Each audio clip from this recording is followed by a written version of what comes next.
জন্য বাইরে ভালো? ডেফিনেটলি বাংলাদেশ আমি খুবই মিস করি, বাংলাদেশের ভাত ডাল মিস করি, বাংলাদেশের মানুষ মিস করি। তারা আমাকে বাজে কথা বলুক আর ভালো কথা বলুক, মনে হয় যে আপন মানুষ, কোন একটা বিপদে পড়লে কারো কাছে যেতে পারবো।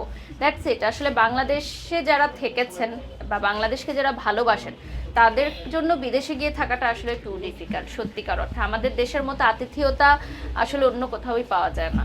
যে বিদেশের নিয়ম কানুন অনেক ভালো লাগে, একটা প্রপার নিয়ম কানুনে সব কিছু চলে এবং সেখানে সবাই নিয়মটা মানতে বাধ্য হয়। যেমন আমরা বাঙালিরাও বাংলাদেশে নিয়ম না মানলেও বিদেশে গিয়ে কিন্তু নিয়ম মানি। ঠিক আছে, এটা কিন্তু সত্য। যারা আপনারা বিদেশে ট্রাভেল করেছেন তারা আমার সাথে একমত হবেন যে আমরা দেশে একটা চিপসের প্যাকেট ফেলে দিল, আমরা দেশের বাইরে কিন্তু সেটা রেখে দেই যে কোথায় বিন আছে ওখানে গিয়ে ফেলবো। সো এটা হচ্ছে মেনটেন। আমরাও কিন্তু ওখানে গেলে নিয়মের শাসনে বদলে যাই। তো আমার কাছে মনে হয় যে আমার দেশটাও এরকম একদিন উন্নত হবে, এটাই স্বপ্ন আমরা দেখি। নতুন বাংলাদেশ একদিন নতুনভাবে গড়ে উঠবে।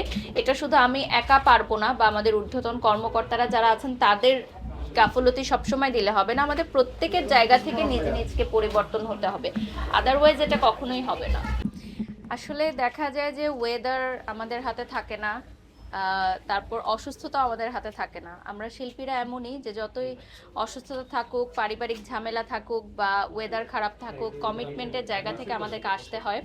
আজকে ওয়েদার প্রচণ্ড খারাপ, এজন্য অনেকেই আসতে পারেনি যারা হচ্ছে আমন্ত্রিত অতিথিরা ছিলেন, কিন্তু আমরা তো এসেছি যেহেতু স্পেশাল গেস্ট আসতেই হবে। ওয়াটারফল মেকওভারের ওপেনিং বলে কথা, এবং খুবই সুন্দর একটি আয়োজন। আপনারা জানেন যে আজকে এখানে আরও অনেক গেস্টরা আছেন, সেলিব্রিটিসরা আছেন।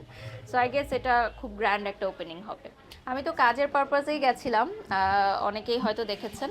আমি এখন ইন্টারন্যাশনালিও কাজ করছি। সো বাংলাদেশের মেয়েরা দেশের বাইরে গিয়ে লাইভ প্রেজেন্টেশন করছে, এটা আসলে আমাদের দেশের জন্য অনেক বড় একটি নিউজ আমি মনে করি। কারণ এর আগে আমাদের ব্র্যান্ড প্রমোশন সেক্টরটা আসলে খুবই অল্প কিছু মানুষ নিয়েছিল, এখন আরও বড় হচ্ছে, নতুন মেয়েরা কাজ করতে আসছে।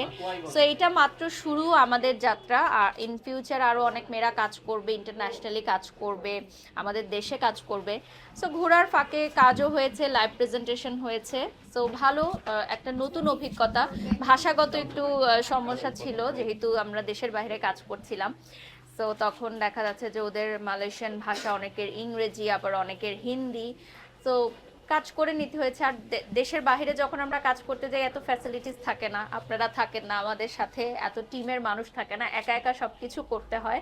তো ওখানে একটু সমস্যা হয়েছে, তো এগুলোও কাটিয়ে উঠে কাজ করে এসেছে। ফেসবুকে কিছু কিছু মানুষ হয়ে গেছে যাদের নামটা যদি আপনি ক্যাপশনে দেন বা যাদের ভিউটা দেন তাহলে ভিউ হয়, ডলার ইনকাম হয়। সো আমিও তাদের মধ্যে পড়ে গেছি এজন্য। আর আপনারা দেখেছেন যে রিসেন্টলি আমাদের ফেসবুকটা বা সোশ্যাল মিডিয়াটা আসলে এই ধরনের অ্যাক্টিভিটিসগুলো বন্ধের জন্য কিন্তু অনেক শিল্পীরা প্রতিবাদ করছে।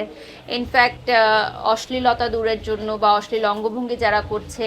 ইনফ্যাক্ট রিসেন্টলি আপনারা দেখেছেন যে আগারগাঁও একটা কেক প্রচারের একটা প্রচার প্রসারের একটা কমিউনিটি তৈরি হয়েছিল, যেখানে কিন্তু আমাদের প্রশাসন থেকেও কিন্তু নিষেধাজ্ঞা দেওয়া হয়েছে। সো এগুলো আস্তে আস্তে হয়তো চেঞ্জেস আসবে, যাদের দৃষ্টি পড়বে তখন এটা চেঞ্জ আসবে। ফেসবুকের কিছু রুলস অ্যান্ড রেগুলেশনস হওয়া উচিত। I guess this is the high time যে ফেসবুকে কে কি বলতে পারবে, কি বলতে পারবে না, কি করতে পারবে, কি করতে পারবে না, এগুলোর একটি নীতিমালা হওয়া খুব জরুরি। আমি তো খুবই নগণ্য একজন মানুষ, যদি আমার এই বার্তাটা কোনো ঊর্ধ্বতন কর্মকর্তার কাছে পৌঁছায় আপনাদের মাধ্যমে, তাহলে অবশ্যই আমি তাদের দৃষ্টি আকর্ষণ করব যে ফেসবুকে বা সামাজিক যোগাযোগ মাধ্যমে এখন একটা নীতিমালা হওয়া উচিত। যে আপনাদের ভালোবাসার জন্য আমি যখন দেশের বাইরে ছিলাম এত কাজের অফার ছিল যে সবগুলো তো আসলে করা সম্ভব হয়নি। কিছু কিছু আমাদের প্রোডাকশন হাউসের নিউলি লঞ্চড যে ব্র্যান্ড প্রমোটার আছেন উনি করেছেন, আমার টিম ছিল, আমার টিম করেছে, আর কিছু কিছু কাজ ছেড়ে দিতে হয়েছে। তো এটা আসলে মানুষের ভালোবাসা, এবং আসলে আমার প্ল্যানিং ছিল প্রায় 1 মাসের বেশি থাকার জন্য, কিন্তু পারিনি। কারণ বাংলাদেশ থেকে এত মানুষরা প্রতিদিন টেক্সট ও ফোন করতো যে আপু আপনি কবে আসবেন, অনেক ইভেন্টস অনেক কিছু থেমেছিল। তো আমার কাছে মনে হয়েছে আপু গোটা ইন্ডাস্ট্রি আমার জন্য আসলে অপেক্ষা করছে। আমি আসলে না বাহিরে গেলে বুঝতে পারতাম না, যদি ছুটিতে না যেতাম তাহলে বুঝতাম না যে আসলে আমাকে তারা কতটা ভালোবাসে বা রেসপেক্টের জায়গা থেকে। তো আমার কাছে মনে হয় যে মাঝে মধ্যে দূরে যাওয়া উচিত ভালোবাসাটা বোঝার জন্য।